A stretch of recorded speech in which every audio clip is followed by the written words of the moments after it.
সিরাজগঞ্জের বাগবাটি ৩১ শয্যা হাসপাতালে দিন দিন বাড়ছে ডেঙ্গু রোগীর সংখ্যা, কিন্তু পর্যাপ্ত চিকিৎসক ও শয্যার অভাবে ব্যাহত হচ্ছে চিকিৎসা সেবা। হাসপাতালে পরিবেশ নোংরা থাকায় রোগী ও স্বজনদের ভোগান্তি আরও বাড়ছে বলে অভিযোগ উঠেছে। স্থানীয়দের আশঙ্কা, অবস্থা এমন থাকলে ডেঙ্গু পরিস্থিতি আরও অবনতি হতে পারে। জলিলুর রহমান জনির রিপোর্ট।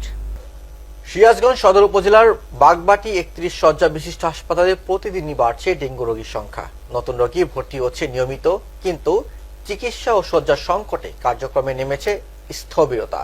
হাসপাতাল সূত্রে জানা গেছে, বর্তমানে মাত্র একজন চিকিৎসক ও ৫ জন নার্স নিয়ে চলছে পুরো হাসপাতাল। ডেঙ্গু রোগীর সংখ্যা দিন দিন বাড়লেও বাড়েনি চিকিৎসক, সরঞ্জাম কিংবা ওষুধের সরবরাহ। রোগী ও স্বজনদের অভিযোগ, চিকিৎসা নিতেই ঘন্টার পর ঘন্টা অপেক্ষা করতে হয়, আর হাসপাতালের পরিবেশও নোংরা। ওয়ার্ডে জমে থাকা পানিতে মশা বংশ বিস্তার করছে।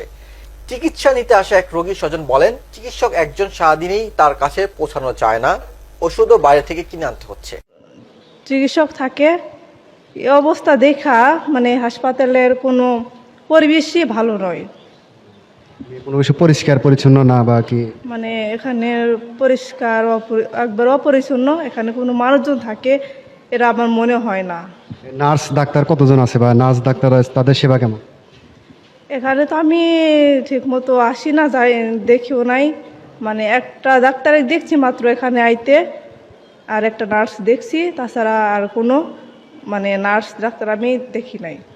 হাসপাতালে দায়িত্বপ্রাপ্ত চিকিৎসক ডক্টর সাদাত জানান, স্বল্প জনবল নিয়ে সর্বোচ্চ চেষ্টা করছি। প্রতিদিনই নতুন রোগী আসছেন, অতিরিক্ত চিকিৎসা ও সরঞ্জাম পেলে আরো ভালোভাবে সেবা দেওয়া সম্ভব।